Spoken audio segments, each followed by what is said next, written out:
leadership lesson is something that I wanted to share with you that we had a conversation with on Friday through the market centers that we participate with. And then it also sparked kind of an aha or reminders around some notes that came out of Gary Keller's mastermind. And so one of the things I'd like to preface this in is that, you know, we've got a great office and we've got a lot of people in this office that do amazing things. However, I'm going to challenge you, are you building relationships with agents across the country at and above your level? Because people grow into the conversations we create around them. And if we haven't earned the right to be in Gary's room, we get to be in Gary's room through other people's breakdowns and notes. And so a lot of today's content is going to be coming from one of the top agents in the country, Nick Waldner. He shared a really great post around some components of Gary's mastermind that really resonated with me. And I really felt compelled to share with you what is being talked about at the highest level of the industry. And I'll tell you what it's not. How to get the next listing, right? Like, they're not talking about that one little thing, right? The conversation's bigger than that. Everybody in the room knows how to get listings. There's a different conversation that's happening. And it's one that I wanted to share with you. And so when we're talking about growth and coaching, who can define the term chunking down? Are you familiar with that phrase, chunking down?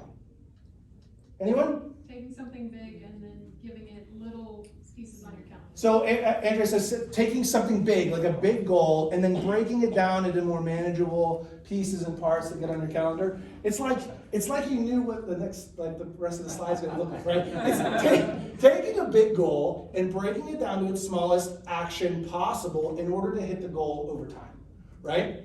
And so when we talk about that, our goals inform our priorities. And then our priorities inform our strategies. Our strategies then determine our actions, and then our actions develop our habits. It happens this way. It only happens this way, right? And so that's the process of chunking down. Now, what are some of the tools that we coach to that you all use with chunking down? Yes, I gave you a freebie. One of them on there is the 411, the action plan, like the weekly action plan, where you've got your annual goals, your monthly goals, and then your weekly activities. Now, it's not a to-do list, it's a success list, right? Your 20% should be on this only, right? What are some of the other tools that we use for chunking down? GPS stands for goal, priority, and strategy. And if we look at goals, goals, priorities, and strategies as well, right? So we've got our GPS, we've got the 411. We participate in understanding the 80-20 principle. We talk about time blocking. Now, when we do all of these things, we can create a lot of chaos in our world. In fact, we talked about the creation formula where chaos is simply about reframing all of the new and crazy that comes into your world. And yet, have you ever heard of chunking up? Not like up chunking. 'Tis the season. Have you ever heard of chunking up? And here's full transparency. Like, I've been around a minute. I've done some things. I'm sitting on this call going, what? What is chunking up? I only know about chunking down. And so it brought a process or a thought to me, right? Is we talk about the E to P model a lot, going from entrepreneurial to purposeful. Right? And oftentimes when we're developing our business plan or we're getting into the business, we do what's easier, what comes natural. And oftentimes we put things on our business plan that we're comfortable doing, or at least we chunk it down to where we feel like we're going to be comfortable, and yet sometimes we get into overwhelm, right? And in the absence of systems and models, we all default to overwhelm. And overwhelm is simply just a lack of processes, systems, accountability, focus, and strategy. And yet, the reason I share this slide with you is I had an aha around this slide that I've never seen the slide the way I saw it after the conversation that was had. Again, going back to you grow into the conversations people create around you. So, what kind of style is operating in P? What does it say? When you're in P, you're operating with a what? Can you see it? Somebody can. For those in the back, it says purposeful style. Purposeful style. Purposeful style. What kind of style? A purposeful style? And so I'm asking myself, in order to get from entrepreneurial to purposeful, what's the root of the word purposeful? I'm gonna go purpose. Intentional. Purpose. Why? Intentions, right? The thing that pulls us through the chaos always goes back to our purpose. Being purposeful is simply being mindful of our purpose. Why are we doing what we're doing, right? And so the questions I keep asking myself is, if we're in chaos and overwhelm, just simply coaching to the GPS and the 411 simply creates pressure. Because if you're already in the soup and you're already overwhelmed by simply saying, well, do more of that. Why aren't you doing that? Do more of that. No one wants to hear that, right? By simply chunking down in that moment of overwhelm and pressure, we're simply adding pressure, right? Which leads to burnout and depression. You can't chunk down and overwhelm. You have to chunk up. So what is chunking up? Instead of pressure, chunking up is getting back to vision and purpose. Taking the time to get back to vision and purpose.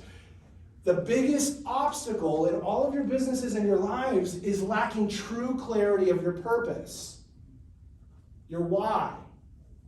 And I'm going to share with you some quotes directly out of Gary's room. So I'm sharing these with you. Some of these quotes and things that Gary said may cause an emotional reaction in you. Just know I'm passing on Gary's message to you. And process it as you will. Some may cause a physical reaction. Some may cause a physical reaction, chunking up or up chunking. And yet, so here we go again, talking about big why. And then how many, so some of you, don't raise your hand. You may be going, here we go back to the airy-fairy woo-woo conversations that don't matter. I'm a doer. I'm an achiever. I don't need to talk about my feelings. Right? Well, let's get to it. So Gary shared in his mastermind that your work ethic is crushing your opportunities. Your needing to be busy or controlling everything is crushing your opportunities. So you're an achiever. Do you know why? Or are you just happy with the label? The energy shifted in the room already. I know. It's Gary's message though, remember. Right? I'm just passing it on. So you're an achiever, but do you know why? Here's the reality. Many of you are hiding behind working hard to avoid doing the hard work. Many of you are hiding behind working hard to avoid doing the hard work. And what's the hard work? What do you think it is? Success is an inside job. It's about your mindset. It's about your purpose. It's about really identifying why.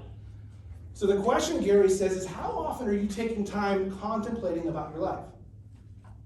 How often are you taking time to slow down and get lazy in your business so you can outperform the people that are just out there doing?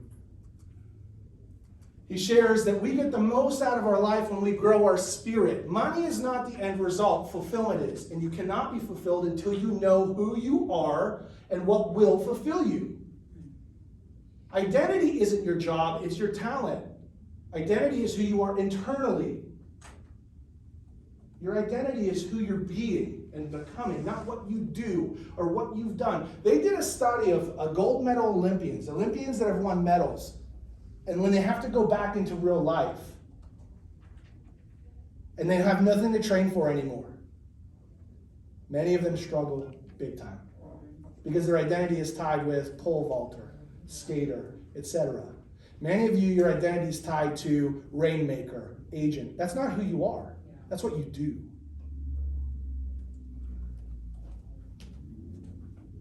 If you thought the heat was turned up a little bit, I'm about to do another level. Another place. I like it. Preach. This is directly from Gary. Gary says, oftentimes we find ourselves doing as a way to hide from understanding who we are. We do, which keeps us busy and allows us to ignore the pressing question. Your work ethic's crushing your opportunities when you don't slow down to think why. Once we know why, or even think we know why, it allows you to say no to all the other distractions that don't lead us to your why. Saying no is enlightenment. It takes 1,000 no's to support your yes.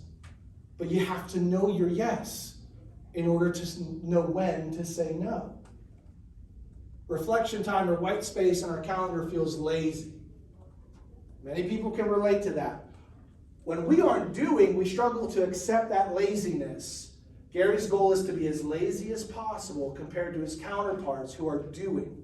What can I think through, understand, plan, and then finally execute while everyone else is simply out there being busy?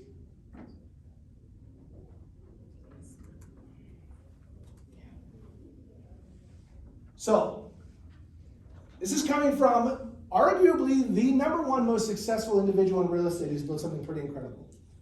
And he's screaming at you, slow down and figure this out. The purpose of business is to fund the perfect life. And a perfect life isn't 60, 70, 80 hours a week so you can say whatever that is, whatever that award moniker that you placed here that's important, right? So the question is, who are you?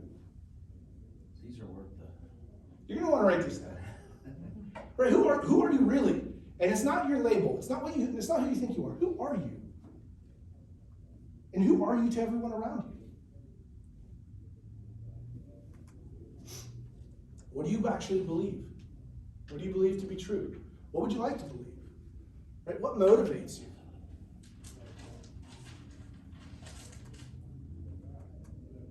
Why do you work so hard?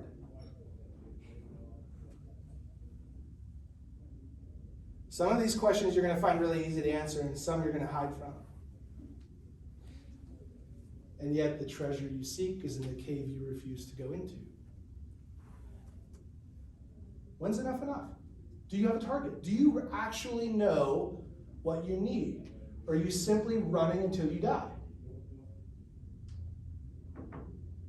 Your perfect life isn't my perfect life. And you may have a plan. How many of you have read the parable of I think we shared it in one team meeting of the fisherman on the vacation. He gets up in the morning, he goes out to fish, he comes back, sells a few fish that he has left, spends the rest of the time hanging out with his friends, and then the guy from corporate America comes in, he's like, you know what you should do? You should get a boat, and then another person, and then you can catch more fish, so you can get another boat, and then you can do the thing, and then to sell it. And the guy kept saying, for what? Why? For what? Well, so then you can sell your business, and then go to the beach, and fish when you want, and hang out, etc. And the guy's like, That's what I do. that's what I do.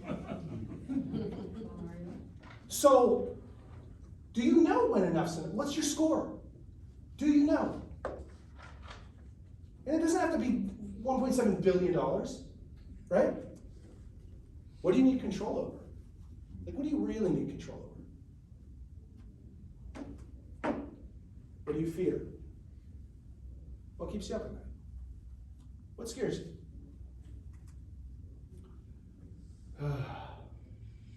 What regrets are you trying to avoid? What regrets are you trying to avoid? Gary shared in the mastermind as well. I didn't get for brevity's sake, I could have literally copied and pasted 17 pages of stuff. And yet, Gary says that a life of regret is one without intention. Or purpose, right?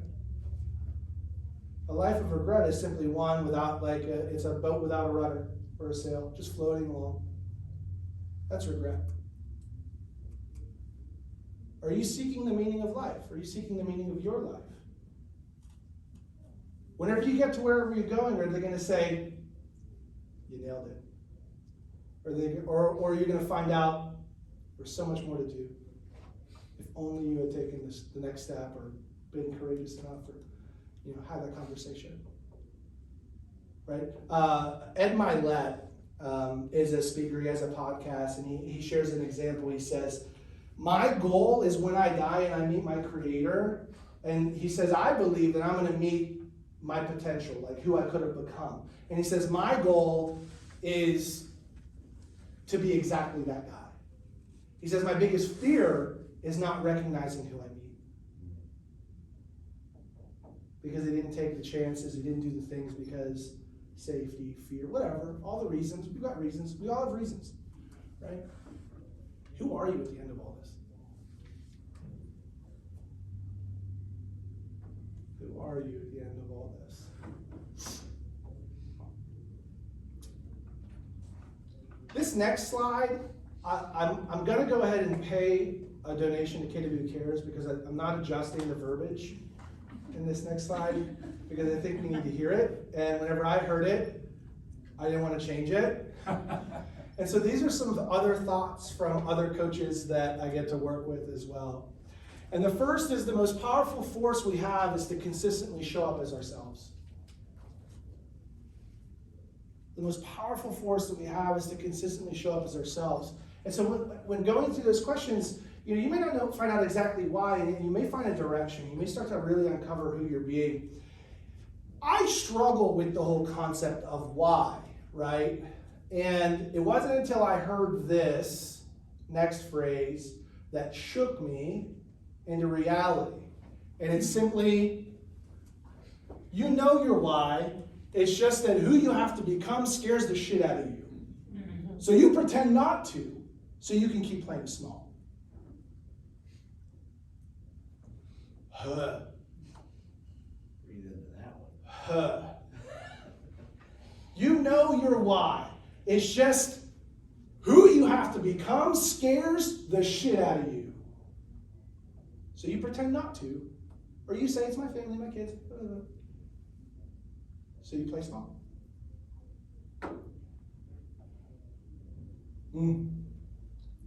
Lastly, your relationship to possibility governs all action. Your relationship and your belief to what's possible will govern all action. And it's not who did it before. None of that matters. None of that matters.